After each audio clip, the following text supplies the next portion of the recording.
mä saan hermonomahduksen. Joulu 2024 on virallisesti peruttu.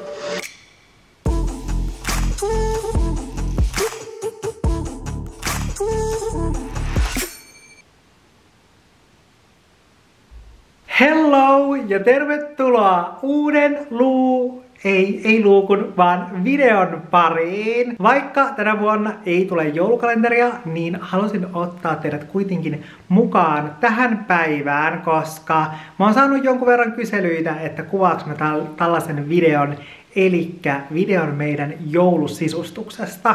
Ja nythän, kuten näette, niin täällä ei ole joulusisustusta vielä, vaan pistetään se tänään. Ja sen takia mä ajattelin, että mä kuvaan tänään videon, niin näette vähän meidän jouluvalmisteluja.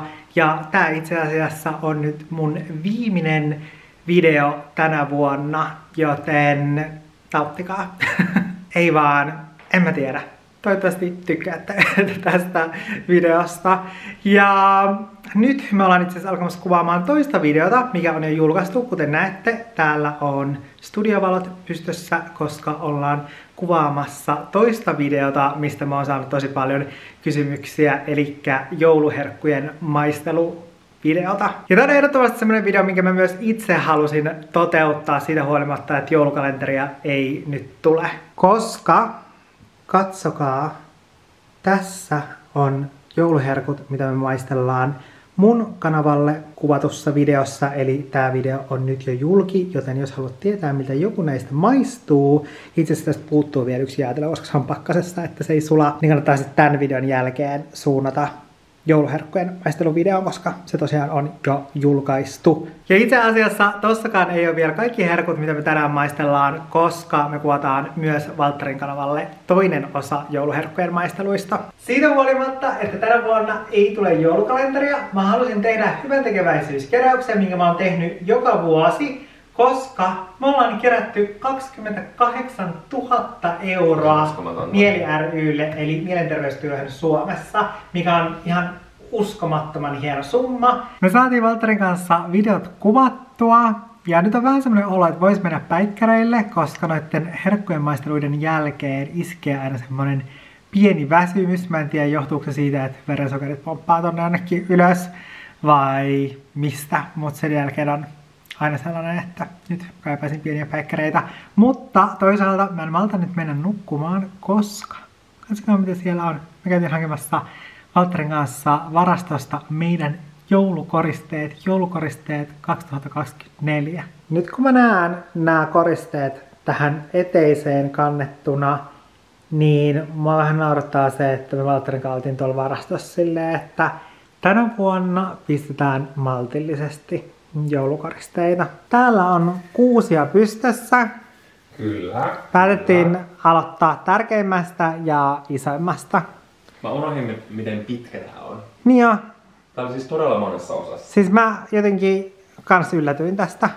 Tää on massiivinen. Mut sä jotenkin ennätysnopeasti oot avannut niitä. Niin, koska mä en oo sulkenut näitä kunnolla, kun mä Eli tässä on niin hyvä semmonen, ehkä sitten niin ensi kerralla tekee vaan silleen, että laittaa sen kokonaisena tonne varastoon. Niin, totta.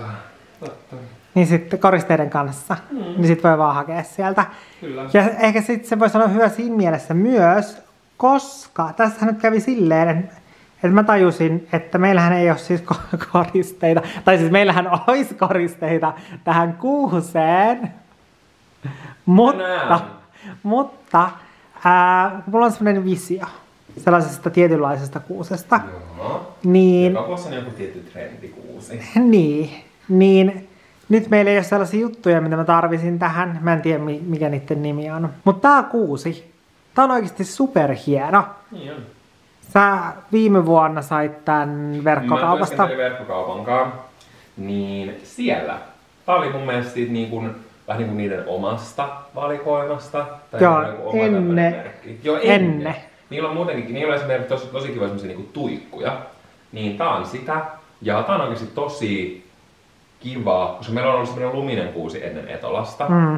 Niin tää on kiva tämmönen vihreä kuusi. Näissä on vähän tämmöistä vaaleutta Sitten täällä on eri tekstuuria. Mä itse tykkään just siitä, että tässä on tää vaaleampaa, se näyttää silleen Se aidolta. näyttää aidolta. Ja sit kun täällä on niinku tavallaan perällä, nämä on tällaisia erilaisia, Oh. niin sitten toi menee silleen tiiviiksi toi tyvi tuolta, niin se runko ei näy sieltä läpi. Niin tää näyttää jotenkin tosi tuuhealta. Ja se aikaisempi kuusi, se lumikuusi, mikä meillä oli monta vuotta, niin se on niinku melkein varmaan 10 vuotta vanha. Se on niin raggedy, räjäytetty kasaan. Onneksi Valtteri lähti kaupoille, koska sillä menisi totaalisesti järki muhun tällä hetkellä. Nimittäin, siis mähän lupasin Valtterille, että sillä välin kun se on kaupoilla, niin mä nopeasti pistän tällaisia pienempiä joulukoristeita paikalleen. Ja hän on ollut poissa puolisen tuntia. Ja mä olen laittanut paikalle 1, 2, 3, 4, tuolla takana on 1, 5, 6. 6 joulukoristetta puolesta tunnista. Eli mulla on mennyt 5 minuuttia yhden tollasen paikan päättämiseen. Ja itse asiassa mä en ole ihan varma, tai mä en ole ihan tyytyväinen, että miten nämä talat on pistetty paikalleen. Nämä on siis, mä aloin keräilemään näitä silloin pari vuotta sitten. Mä oon esitellytkin nämä jossain aiempien vuosien joulukalenterien luukuissa, mutta siis tällaisen Kähler-brändin, tanskalaisen brändin, silloin kun oltiin Köpiksessä, niin mä ihastuin näihin taloihin ja oon siis keräillyt näitä sen jälkeen. Näitä onneksi saa tilattua monesta paikkaa, niin olen sitten tilannut aina joka vuosi. Tänä vuonna en tilannut yhtään uutta, koska mulla näitä on jo ihan tässä riittämiin. No onhan tässä tyhjiä hyllyjä, mutta ei nyt mennä siihen, vaan siihen, että mä en tiedä, onko tämä järjestys hyvä. Koska tää silleen näyttää tasapainoiselta, mutta sitten kun näihin pistää valot, niin tavallaan tossa on valo. Niin, en tiedä. Tai silleen, tällaisissa, joihin niin kun laitetaan valo sisälle, niin, tai tänne tulee semmoset niin LED-tuikut sisälle, niin niistä pitää olla silleen tarkka, että pysyy semmoinen tasapaino. Koska sit jos mä olisin pistänyt nää vaan silleen, miten niin kuin sattuu, niin sitten tää hylly näyttäisi hassulta, jos valot olisi niinku siellä täällä. Te ette todennäköisesti ymmärrä, koska mun kaveritkaan ei ymmärrä. Ne sanois, että tää on vain Janne-juttu. Ne sanoo monesta mun jutusta silleen, että ne on vain Janne-juttuja. Tästä nyt tuskailen. Valtteri on saapunut 6 koristeostoksilta. Kyllä, selvisin. Ja se kävi ostamassa myös jotain muuta, nimittäin kiinnikkeet, että me saadaan nämä joulutähdet tonne. Koska niitäkään meillä ei ollut. Mietin kyllä niitä jossain vaiheessa, että täytyy ostaa ne ajoissa. Oltiin taas kreivin aikana oikein liikenteessä. Kyllä, mutta onneksi näitä löytyi, koska siis viime vuonna mä keksin tällaisen täydellisen yhdistelmän siihen, että jos sä haluat kiinnittää joulutähden tai jonkun joulukoristeen roikkumaan katosta, niin mitkään tällaiset oikeasti valmiit, tai mukaan tällaiset niin kuin valmiit kiinnikkeet, missä ei tule niin kuin, ruuvia, niin mitkään tällaiset, ne ei oikeasti kestä. Ne ei kestä niin kuin yhtään mitään. Joten mä sitten viime vuonna keksin tällaisen yhdistelmän, että tästä kannattaa ostaa tää, myydään Glasulla, ilmeisesti ehkä jotain niiden omaa merkkiä, niin kannattaa tästä heivata nää tarrat pois ja sitten ostaa tällainen, minkä kantokyky on 7,2 kiloa. Ja sitten laittaa 3 tallasta tänne vierekkäin ja sitten leikataan vaan oikein mittaiseksi. Koska näillä sä saat vaikka, no melkein Franssin sais roikkumaan. Kokeillaanko Frans? Sen takia se tuli odottaa. Sitten vaan kiiputetaan jouluvalot Franssin ympärille. Eikö se ole enkelin asu?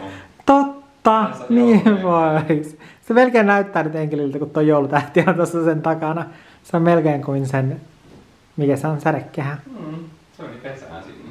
Laki on kuusen alla lahjana. Älä. Lahja tälle maailmalle. Niin on, laki on lahjassa. Tossa se on koko joulun. Odottaa aattoon asti. Ripustetaanko tähti?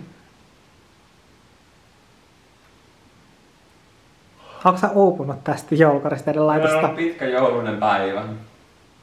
Ja me ollaan vasta alussa. Me ollaan alussa. Me ollaan alussa. Moi. Sitten se tulisi alas, just kun mä oon kehunut. Mä löysin tällaisen tosi hyvän. Kyllä nämä viime vuonna niin piti. Niin pysyy. Ne pysyy oikeasti koko joulun. Kaikki muut, mitä mä kokeilin sitä ennen, tuli alas. Se on hieno. Ennen kuin me oltiin muutettu tähän asuntoon, niin me käytiin katsomassa tätä asuntoa, niin ensimmäiset meidän ajatukset oli se, että tähän kakluuniin saa täydellisesti tollaset joulusukat. Ja me ostettiinkin ne silloin viime jouluna, eli meidän ensimmäisenä jouluna tässä asunnossa. Eli täällä on 4 sukkaa, koska 1 minulle, 1 Valtterille ja 2 muuta minulle. No ei, vaan siinä on myös Franssille ja Lakille. Mä olisin halunnut näihin sellaiset nimikirjaimet. Se olisi söpöä, mutta no, sieltä mistä me nää tilattiin, ei ollut sellaista mahdollisuutta. Mutta mä ajattelin nyt pistää tähän kakluuniin samalla tavalla kuin viime vuonnakin. Eli käytin myös tähän tällaisia tarrakoukkuja. Ja itse asiassa näitä, mitkä on tässä etummaisena, mutta mulla oli näitä vaan 2 kappaletta, joten mä ajattelin nyt laittaa väliaikaisesti ne noilla metallisilla, koska ne kuitenkin kannattelee 225 grammaa, kun nämä toiset sitten taas kannattelee kilon. Niin mä uskon, että nämä metalliset kyllä jaksaa kannatella noita sukkia, mutta ei sitten jouluna, kun totta kai mä olen ollut niin kiltisti, että mun sukka täyttyy kaikilla ihanalla joka päivä tässä joulukuun ajan, niin sitten silloin me tarvitaan kyllä nämä muoviset koukut, jotka kannattelee vähän enemmän. Tän näköinen siitä tuli. Mä pistin tohon vielä tuollaisen köynnöksen, koska sillä sai näppärästi piiloon noi koukut. Ja no, kuten näette, niin ei noi koukut kyllä tuolta hirveästi näy, vaikka noi on vielä ne metalliset koukut, mitkä näkyy vähän enemmän kuin ne muoviset läpinäkyvät, mitkä mä vaihan noitten tilalle sitten myöhemmin. Mutta malttamattomana mun oli pakko saada heti tänään nää tähän jo, että mä saan vision meidän joulusisustuksesta ja te myös. Tää kakluuni on kyllä niinku ihan mun lemppari juttu meidän kodissa, koska tää on vaan, no te näette, tää on niinku itse tunnelma. Haettiin varastosta myös meidän jouluastiat ja nämä jouluastiat on hienoimmat jouluastiat, mitkä mulla on koskaan ollut ja myös ainoat jouluastiat. Nämä me ostettiin Köpiksestä myös, ja tässä on siis tällainen isolautainen, sitten tämmöinen pienempi, sitten tämmöinen syväkulho, tästä on ihana syödä riisipuuroa, ja sitten on tällaiset kupit, ja tää on hauska, tää sopii aika hyvin, tää tyyliin näyttää silleen niin kuin tois samalta brändiltä, mutta tää keittiöliina on Zarasta, ja sitten täällä on tällaisia tähdenmallisia astioita. Nämä on kivat, kun haluaa laittaa esille kaikkea tarjoiltavaa. Ja nämä on ostettu graniitista joskus vuosia sitten. Ja sitten on mun hieno glöggi, mikä ikinä onkaan, kaatokannu. Siis mä ajattelin, siis mä luulin, että mä ostin tän. Mä luulin, että mä voin lämmittää tässä glögiä, koska tiedättekö, tässä olisi ollut silleen niinku sellainen glögi-fiilis, kun olisi pistänyt tämän tähän liedelle näin ja sitten kuumentanut tossa. Mutta ei, tässä ei voi kuumentaa mitään, mikä on siis mun mielestä jotenkin aivan järjetöntä, koska tämähän on siis tällainen, että tämä näyttää siis paluurautaselta ja mä luulin, että se on joku semmonen, mutta sitten onneksi ennen kuin lähdin testaamaan, niin kysyin, että missä tätä saa käyttää. Ja ne oli silleen, että ei saa käyttää yhtään missään, että siitä voi vaan tarjoilla glögiä. Eli ensin pitää lämmittää glögi jossain, sitten kaataa tuonne ja sitten kaataa kuppiin. Eli toisin sanoen tämä on koristeesine. Mutta onhan se hieno. Ei siitä pääse mihinkään. Siinä on fiilistä. Kuten näkyy, täällä alkaa joulusisustus oikeasti etenemään. Se näkyy myös naamasta, koska joulukoristeiden laittaminen, sitä aina ajattelee, että sehän tapahtuu muutamassa tunnissa. Varmasti joillain tapahtuu, mutta ei meillä, tai ei mulla. Ja nyt vuorossa onkin projekti, missä varmaan tulee vierähtämään tovi, jos toinenkin. Nimittäin tämä on se, mitä Valtteri lähti ostamaan. Eli tämä on meidän joulukuusen koristus. Ja kuten näkyy, tässä on 2 mahdollisuutta. Joko tästä joulukuusesta tulee upein, hienoin joulukuusi, mitä naakan pesässä on koskaan nähty. Tai siitä tulee 10 synttäreiden diskon sisäänkäynti, tai ainakin sen näköinen. Tässä on niinku 2 vaihtoehtoa. Joko tää menee, en sano edes minne, penkin alle, tai sitten tästä tulee jotain upeaa ja hienoa. Hyvin usein, kun mä ajattelen, että jostain tulee upeata ja hienoa, niin siitä ei tulekaan. Jotta me vältyttäisiin siltä, että meidän olohuone näyttää 10V-synttäreiltä tänä jouluna, niin mä etsin ohjevideon siitä, että miten tällaiset ihmehapsut lisätään joulukuuseen. Ja onneksi löysin sellaisen ohjevideon, koska mulla ei ole mitään hajua. Vaikka tämähän on aika perinteinen tapa käsittääkseni koristella joulukuusi, koska kyllä mä oon nähnyt tällaisia joulukuusia just jossain vanhoissa kuvissa. Ja musta tuntuu, että meillä oli, se kun olin lapsi, niin saattoi olla muutama tämmönen hassu hapsu siellä kuusessa, mutta ei meidän koko kuusi kyllä ollut tällaisilla koristeltu. Mut joo, en ole niin kuin koskaan aiemmin tehnyt tällaista. Ja ilmeisesti ekana tästä leikataan tää leveä reuna pois. Seuraavaksi pätkitään tätä tällaisiin pienempiin osioihin. Mä tunnen itseni kampaajaksi. Ja luen kiitos, mä en ole kampaaja, koska jos jälki on tän näköistä, niin reklamaatioasiakkaiden määrä olisi valtava. Yleensä mä oon aika varma siitä, mitä mä teen, mutta nyt mä en jotenkin ole yhtään varma tästä. Miksi tämä näyttää tältä?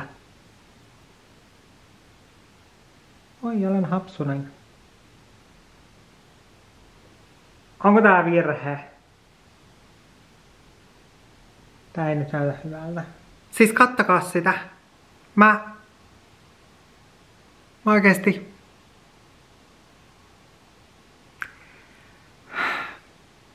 Mä saan hermoromahduksen.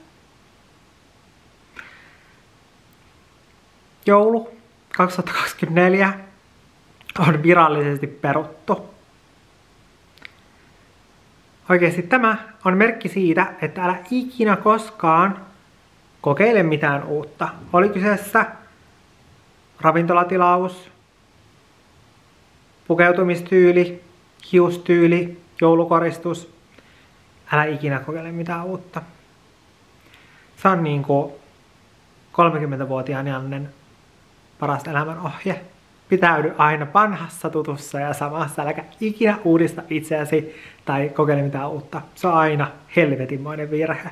Okei, joulu 2024 ei olekaan peruttu, vaan jouluhermoromahdus 2024, se on peruttu, koska tää alkaa näyttää mun vision mukaiselta. Ja tää oikeastaan näyttää aika kivalta, nyt kun tässä on vähän useammin näitä. Tällä hetkeä mä olen odottanut, koska tässä laatikossa on mun ainoa uusi joulukoriste, minkä mä olen ostanut tänä vuonna. Ja no tavallaan tääkään ei kyllä ole edes koriste, koska tää on jotain hyödyllistä, koska tämä on käyttöesine. Siellä se on. Tää on upea. Mulla meni koko ilta tätä asuntoa koristellessa, joten mä päätin suosiolla siirtää tämän joulukodin esittelyn myöhemmälle päivälle. Ja se on ollut ihan hyvä, koska tässä on nyt kulunut muutamia päiviä. Ja no, mun tavan mukaisesti koristeet ovat tässä muutaman päivän aikana kerenneet vaihtaa vähän paikkojaan. Tässä eteisessä meillä on heti ensimmäisenä kranssi. No se ei kyllä oikeastaan ihan hirveästi näy. Vähän se näkyy nyt, kun tuolla käytävässä on valot. Mutta meillä on siis kranssi tuolla ulko-ovessa. Mä pitkään mietin, että pistänkö sen tähän sisäpuolelle vai ulkopuolelle. Mutta sitten mä tulin siihen tulokseen, että kranssi ulko-ovessa, se on kuitenkin enemmän vieraita varten. Joten se on luonnollista, että se on tolla puolella. Kun sit jos se olisi tässä, niin sit ihmiset näkis sen vasta sitten, kun ne on lähdössä meiltä. Niin se on kiva, että se on tolla puolella. Mutta sen sijaan tämän uuden jouluisen ovimaton mä pistin tähän sisäpuolelle sen takia, että se ehkä pysyy tässä pidempään hyvänä, koska meillä on myös tässä ulkopuolella ovimatto. Ja no se ei haittaa, jos se menee kuraan, mutta tämän mä haluaisin pitää nyt niin kuin mahdollisimman siistinä. Sitten kun tullaan tästä ulko-ovesta, niin tässä on ensimmäisenä tällaiset kranssit, mitkä meillä oli myös viime vuonna. näissä pariovissa, mitkä johtaa tonne olohuoneen puolelle. Mutta huomaatte ehkä näissä jotain uutta. Nimittäin juuttinarun sijaan mä laitoin näihin tällaiset ihanat hienot silkkinauhat, koska nämä tuo noihin kransseihin todella paljon. Mä olin vähän kyllästynyt noihin kransseihin. Noi kranssit, mä en tiedä, vaikka ne ei ole aitoja, niin silti niistä tippuu noita oksia.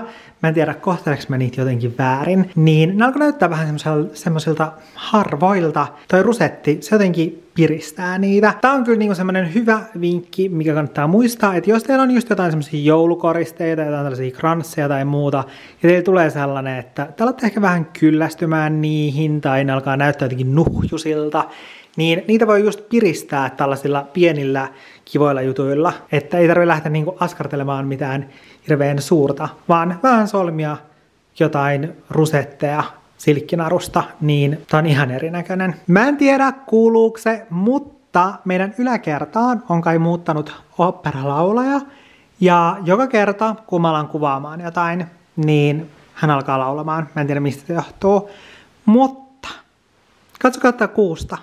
Tämä on meidän joulukoristuksen kohokohta. Ja no, silloin kun mä tätä tein, mulla oli semmoinen olo, että oikeasti usko meinasi loppua silloin seuraavana aamuna, kun mä noita hapsuja vielä tuohon laitoin. Mutta nyt kun mä katon tätä, niin pakko mun on todeta, että tää on ehdottomasti joka ikisen tunnin arvoinen. Voi olla, että mun mielipide muuttuu sitten taas, kun noi koristeet täytyy ottaa tuosta pois.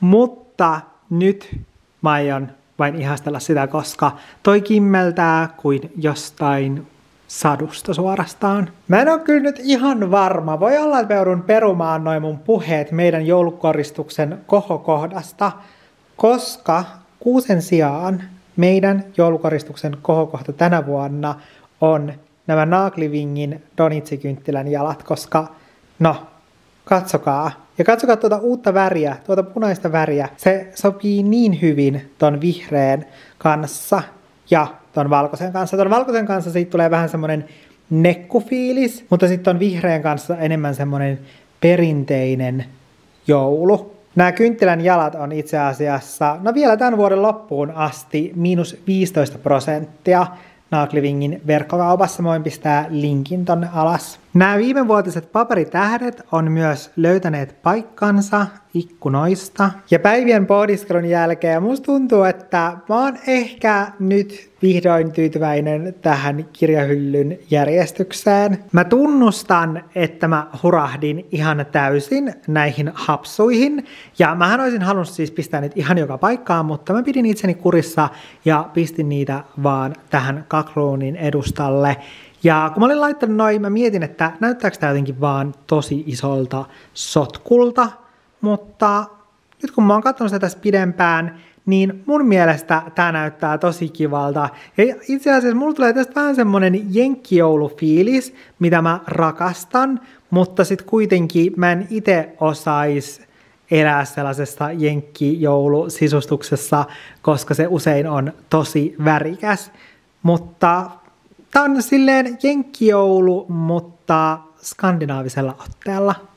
Kertokaa mitä mieltä te olette. Täällä käytävässä on Riiken ihania paperitähtiä ja niin on myös täällä keittiössä. Viime vuoteen verrattuna täällä keittiössä on vähän maltillisempi joulutunnelma, koska viime vuonnahan meillä oli meidän vanha kuusi tässä kulmassa, mutta nyt se Etolan kuusi, se sai vihdoin siirtyä kokonaan eläkkeelle, koska sehän oli meillä melkein 10 vuotta.